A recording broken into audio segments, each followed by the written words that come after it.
Bu məkanda sükut danışır. Qəlbinə bir ağırlıq çökür. Amma o ağırlıq kədərdən yox, iftixardan doğur. Bu məscid bir atanın əlləri ilə ucalıb, şəhid oğlunun adını yaşatmaq üçün. Amma indi təkcə o deyil burada. Bütün şəhidlər bir yerdədir. Hər şəkil yarım qalan bir gənc ömrü. Divarlarda susmuş üzlər danışır. Deyirlər ki, biz getdik, siz unutmayın. Bu bir məsciddir. Bəli, ibadət yeridir.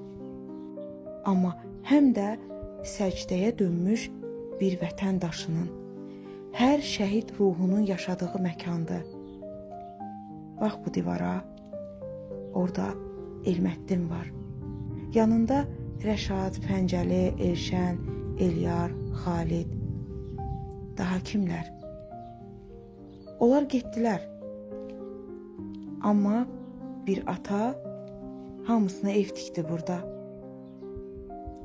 Bu məscid dua səsi ilə deyil, vətən eşqi ilə doludur.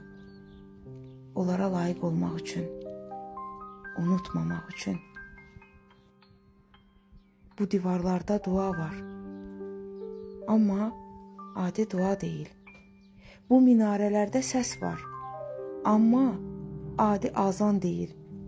Bu məscid bir atanın şəhid oğluna yazdığı məktubdur. Kərpic-kərpic göz yaşından yoğrulmuş bir məktub. Şəhid Elməddin bu məscidin ruhudur. O burada tək deyil. Onunla bir yerdə minlərcəsi var. Hər şəkil bir qurbanın hekayəsidir.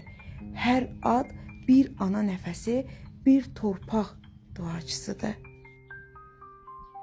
Bu məscid səcdə yeridir. Amma həm də söz yeridir. Unutmadıq deməyin ən səssiz, amma ən gür çağırışıdır. Burada bir ata daş üstə dua qoyub, göyə bir minarə qaldırıb. Hər kərpicdə oğul həsrəti, hər qapıda şəhid izidir. Divarına şəkil düzürüb, vətənin igid oğulları. Hər baxışda bir can əmanət, hər tabloda şəfaət gəlir. Bu məscid sadəcə ibadətgah deyil, bu məscid əbədi səcdədir.